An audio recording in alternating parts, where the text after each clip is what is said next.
In today's mental health check, we're talking major life changes. Things like moving in with a partner or retiring. Well, that can really take a toll on your mental and emotional well-being in ways you might not even realize. Experts say the first step to learning how to navigate life's major transitions is to acknowledge and accept that change is inevitable. Joining me now is Katie Horwitch. She is an author and mindset coach. Katie, good to have you. Good to be here. So let's talk about the different types of life transitions that are common and what are some signs that they might be affecting you in a negative way?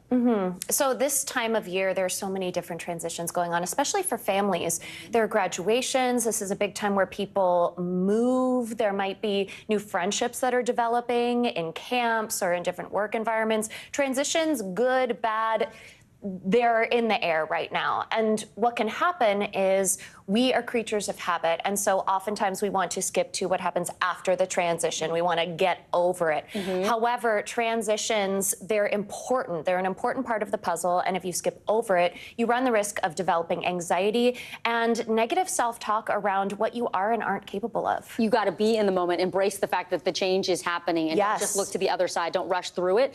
What types of things can make, embracing life's changes easier, especially when it comes to something like the end of a relationship or a friendship? Yeah, so transitions, I think a lot of people think to the other side of them, but I think recognizing that they are tough and they're going to be uncomfortable is really important, because that allows you to be in the moment, recognize the feelings that you're feeling, acknowledge the toughness, and use self-compassion to validate yourself. And then from there, what you can do is you can lean into, especially if it's something that was meaningful to you, you can lean into creative outlets to sort of memorialize that experience, whether it's creating a photo album or journaling. I like to make playlists for the different moments in my life, so I can really maximize the moment that I'm in and soak it in. Oh, I like that. Yeah. So even positive things like getting engaged or, just a job promotion, those can be tough to wrap your mind around. What are some of your tips for helping people who are approaching like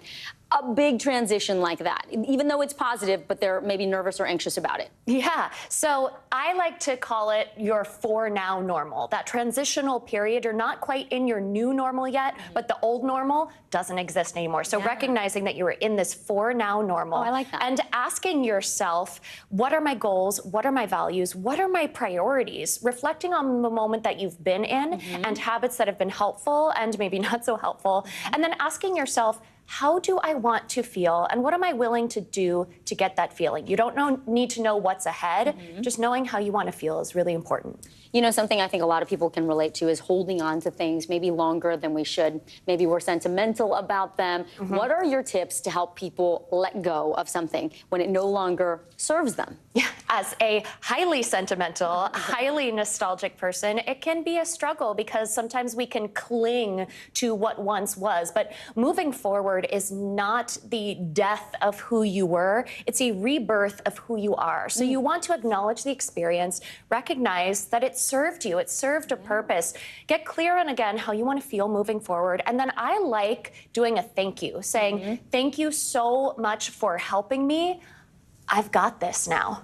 I love that. I actually posted something on my Instagram today that talks about evolution and how you should welcome the people who still love you as you go through these phases in life, because change is inevitable. We can't avoid it. Totally. And I think that's really important when you're talking about the relationships in your life, because we want to continue to meet people where they are in the stage of life that we're in. And the beautiful thing is that means that we get to grow together. Well we get said. to learn new things about each other along the way. Katie Horwitch, thank you so much. Thank you so much.